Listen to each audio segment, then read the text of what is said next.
Hi, this is Christopher James here with Buckets and Boards. We have Gareth and Matt. What was that? You just... Okay. Anyways, so... He's very excitable. Yeah, I know. Yes, I noticed when he walked in immediately. So you guys are back in Branson for 2015 at the Starlight, right? Yep. Yeah. First year at the Starlight. Yeah. So you've been kicked out of theaters all around town. No. Now let me clarify. We started out at the Clay Cooper Theater. Yeah. We did our show there for 5 years, and Clay and Tina were great to work with and kind of helped us get our foothold in the town. And we really, the whole time, we've been wanting to do shows at night. We've been not wanting to do night shows. It's more fun. It kind of feels better. A little different vibe. It opens up our show. We tend to do Wednesday, Thursday, Friday. Every once in a while Saturday, but most of those last 3 days of the week.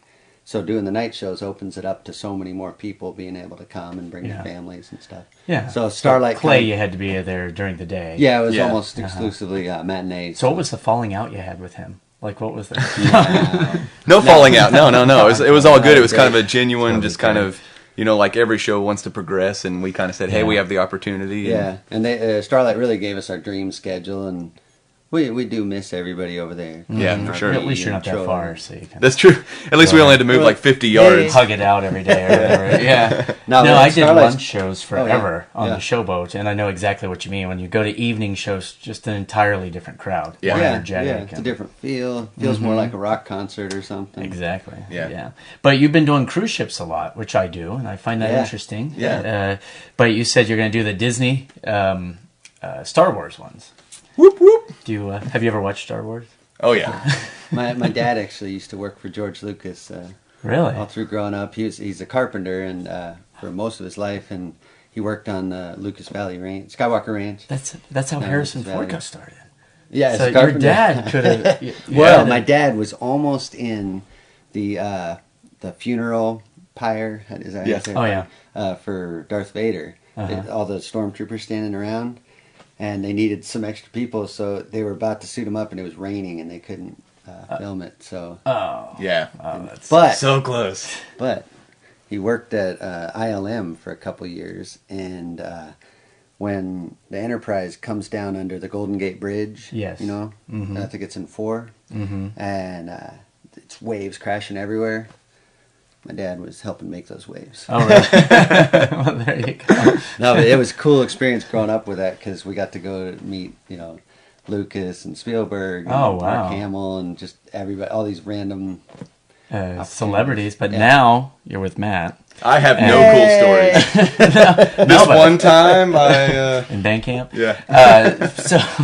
So Star Wars is near and dear to our We actually have quite a few jokes in our show that are Star Wars related. Oh, really? See, I do them all the time because I have twins, so I can do jokes because their middle names are Luke and Leia. Oh, nice. And so I wanted it to be R2 and D2, but that didn't work out. Yeah. But I love it when people don't get the jokes. You know? So we talk about serving Wookiee at our barbecues, and it's way too chewy and stuff. Yeah. Nice. But, so how did you two meet then?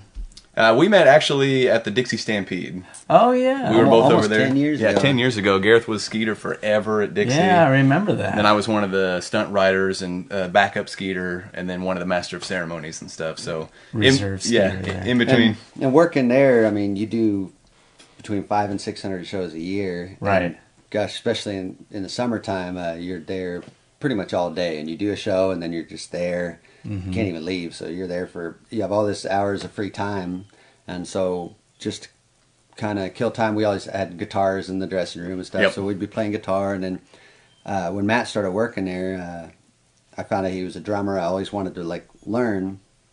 I was a late bloomer, and so he started teaching me that, and he always wanted to learn how to tap dance, so I started teaching him some of that. And free lessons, really. Yeah. That's kind of how it works. works. That's how it is at the showboat. We Productive have a lot use of time, Yeah. and then I guess we were working on an audition for Stomp. They only used to audition every 2 years. Yeah. And only one of us could go because we were the only skeeters. So they wouldn't let us both leave. Yeah, right. And me at the time, I think my daughter had just been born. Right. So Matt went for a week and auditioned for Stomp and made it out of 1,000 people, made it down to the last 10. Yeah, they only took 5, and I was in that last group. Really? But it was cool to go to New York and audition for that. Yeah. Yeah. And once he came back, I had kind of helped him prep for that, and we thought, we could kind of do our own thing. We should street perform. Called the city. They're like, street performing's illegal.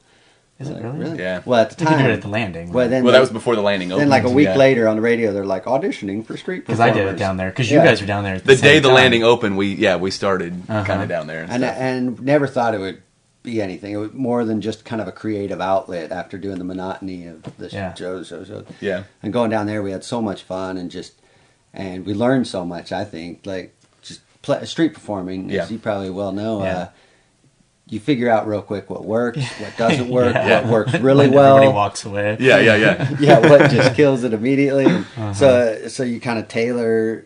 You start coming up with material to try to not just draw in. We could draw in crowds because we were loud, but then to keep people interested, we realized the little funny things we would do would keep people's attention and keep people waiting to see because we first started just drumming and tapping and it was all just percussion and in your face because that's what you see a lot of trying to be cool too or trying to be impressive or something and then we'd have like a little comedy bit and then people go, oh, what was that? And then they'd throw money in and we're like, we got to make more funny stuff.